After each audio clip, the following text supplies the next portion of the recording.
When I was just a little boy, at the age of about 3 years old, I lost the coloration of my skin.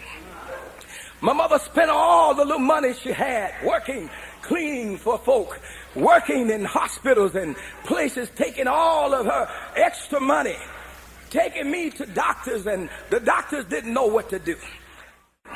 First day at school, never ceased crying. The people that I met, everybody seemed like pointing their fingers, laughing at me. Never had happened before. But the teachers had gotten to the point that when they got moved on to the first grade, and they would give me a book, and just a child, 6 years old, scratching my face, and the cosmetic would get on my hand, and I turned the pages of the book, and every book in my classroom had brown cosmetic all over it. The teacher said that we can't give him these books. He's defacing school property. They wouldn't touch me. They wouldn't deal with me. Every day I grabbed my chair and set it in the hallway, and I sat there. And then I became the errand boy for all of the teachers to take this to the office and take this to the office and bring that back. And I never, from the first grade, kindergarten, all the way through the fourth grade, never got an opportunity. Doctors didn't know what to do. They put me under radiation, under high, intense light, trying to tan me back to where my original color was. Only thing happened is blisters popped up on my body. Scabs began to come, and they had to stop that type of treatment. When I opened up my diploma at 18 years old, I took the band off of it. I was so happy I'm through with school. Opened it up and couldn't even read 3 lines of my own diploma. And I sat on the bed and I cried. I said, oh God, I can't do nothing. Society have counted me out. I went even to the Board of Education and received a transcript of my grades. Has a problem seeing and remembering things.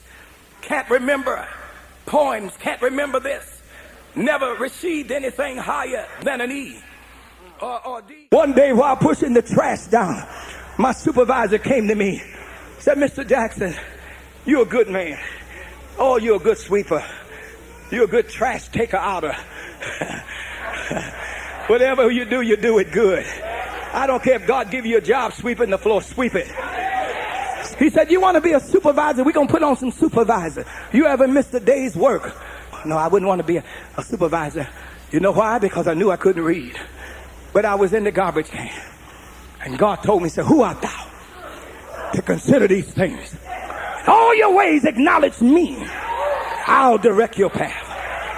I jumped out that garbage can and ran down the aisle and said, wait a minute. What I got to do? He said, you got to take a test from the Ohio State University.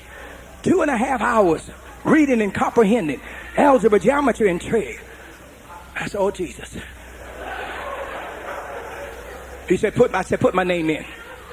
Said, you got to understand the square root of every number. You got to know the hypothesis of a circle. You got to know the radii, because you got to multiply the radii by the circumference. And I'd never heard none of that stuff before. They had 25 people taking the test from schools, teachers with degrees, and I'm sitting there, the garbage man, the plant garbage man, the rejected one, the one that has no future, the one that can't make nothing out of himself. But I had somebody with me. Ha ha ha.